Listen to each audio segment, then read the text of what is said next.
This video shows you why LeBron James is hungry for his fourth ring. The King made the reputably tough Western Conference look easy, breaking the NBA's playoff scoring record in the process.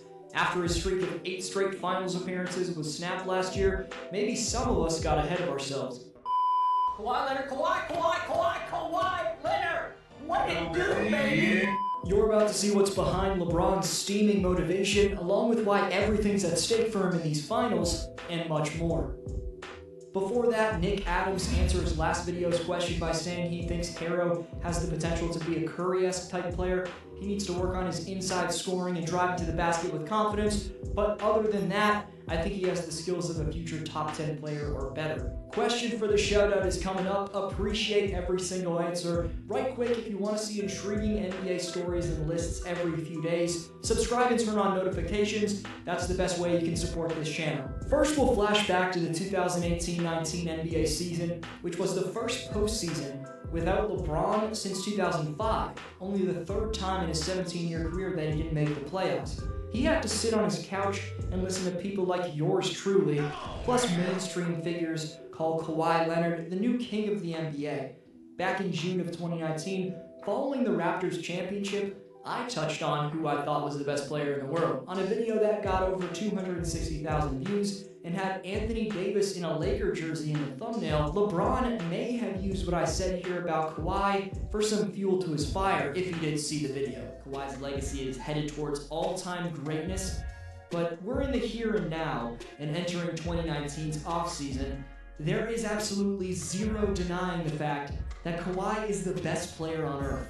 He took over and carried Toronto on both ends whenever he needed to, and led a franchise where people thought he had no desire to play in to its first ever championship. For that, he deserves every fan's respect and the title, at least currently, as the NBA's king.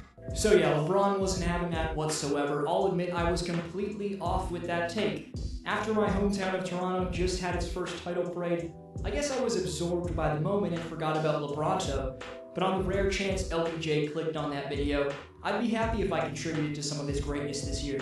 LeBron James completely steamrolled through the same team that forced Kawhi Leonard into a choke job in Game 7 of the West Semis. The actual king came through in the clutch like a top player of all time to kill the Denver Nuggets' hopes and dreams. All throughout the 2019-20 season, most prominently Skip Bayless and Max Kellerman have been preaching the narrative that Kawhi's the best player in the world. Starting with the man who makes a living off hating NBA players, Skip Bayless had this to say back in October. I'm still here. This is embarrassing. I don't know what you said. You ought to be ashamed of yourself. I'm ashamed of you. I'm ashamed for you. This is ridiculous. Kawhi Leonard. Kawhi Leonard. Kawhi Leonard. Kawhi Leonard. What it do, baby? And now for you, Shannon Sharp. Guess what? These are. Orthopedic shoes. Not orthopedic shoes. These are the new signature Kawhi Leonards by New Balance. Kawhi Leonard is now so good that, dare I say, and this is another big reason why I'm back, he's now the best player on the planet. What is? Right. No, the not right. best He's player no, in the NBA. I just showed you that long clip because on Undisputed, directly after the Clippers' epic collapse in Game 7, Skip cowardly tried to claim he never said Kawhi Leonard was the best player in the world. The clip that you're about to see and just saw was brilliantly put together by the YouTube channel Red Thunder, but here's Skip Bayless getting exposed. Can I ask how you guys are doing? Shannon's celebrating Skip.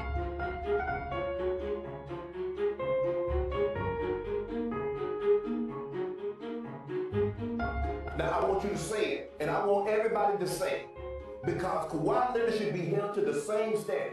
If this was LeBron, So you're saying Kawhi is equal to LeBron? Is that he's what you're never saying? leaving. He's never Then why were we holding the same? What? But hold on. But y'all been doing it for the longest. You said he was better. Did you not say he was Don't better? y'all me. Hold on. You never said Kawhi Leonard is a better player in the last 2 years than LeBron James. You never said that. So you never said in the last year and a half that Kawhi Leonard is a better player than LeBron James. I've said one man is a better player than LeBron James, and his name is Kevin Durant, and he's not playing. Hey, Yeah. I need you to do this and that. I need you to get them the cake that's on to get this out. I need you to Wait, I've said Shifting from Fox Sports to ESPN on another primetime show in First Take, another reason for LeBron's motivation is Max Kellerman. On May 26th of 2020, as he'd been saying all year, here's what Max Kellerman had to say. Is Kawhi the best player in the world? Yes, he has been for a couple years now, or at least last year, and I believe he will be again this year by the time the playoffs are over. And it would be one thing if you wanted to say no one really took the title last year, and so it's vacant until LeBron proves otherwise, but that's not what happened, guys. Kawhi went bananas on the league in the playoffs. He got past the Freak.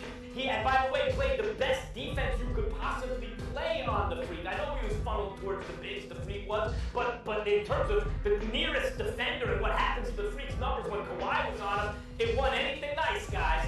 And then he hits the shot against the Sixers. Embiid and Simmons going around Embiid and Simmons to hit one of the most clutch shots anyone's ever seen. And then he goes on to win Finals MVP. So you now know all about Kawhi getting the hype as the greatest in the world. But the Greek freak Giannis Antetokounmpo was also in the mainstream debate for who was the top player in the world. Now let me be clear, because it's a regular season award, which it shouldn't be, Giannis deserved his second straight MVP trophy. LeBron said he was angry after only getting 16 votes for MVP, which he wasn't in the wrong for whatsoever. From start to finish this season, LBJ came out like a man possessed and a man on a mission. As the season went on, his Laker teammates then started to mimic putting a crown on his head. Of course, LeBron himself already knew he was the king. The guy's Instagram handle is King James. But LeBron's teammates crowning him was displaying a message loud and clear to the entire world, and that was, despite what the media is telling you, this right here is the best player in the league. It's amazing to think how quickly LeBron's 8 straight trips to the finals in the 2010s was so quickly forgotten about. Maybe the biggest motivating factor of them all for not only LeBron, but the Laker organization top to bottom, is honoring their fallen legend. More than losing an icon, the world lost a powerful, well-thought-out voice in Kobe Bryant. The Mamba mentality is now one of the top driving forces behind the Lakers' success. Because every time the Lakers end a huddle, Coach Vogel leads a chant of 1, 2, 3 Mamba. That means every time they step on the court, one of the greatest to ever do it, a stone-cold assassin in the Black Mamba, is in the front of their mind. But this is more than just an organizational loss. This is extremely personal for LeBron James. Even though Kobe versus LeBron was the finals matchup we never got to see, these two had a special friendship and debatably are the two greatest players of their generation. So if LeBron is able to capture his 4th championship, you can bet that he's going to be mentioning Kobe any chance he gets in his interviews. I'm Adam, call me D-Flow. I post videos like that every few days, sometimes lists and stories, sometimes rankings, but to really stay tuned on all those videos,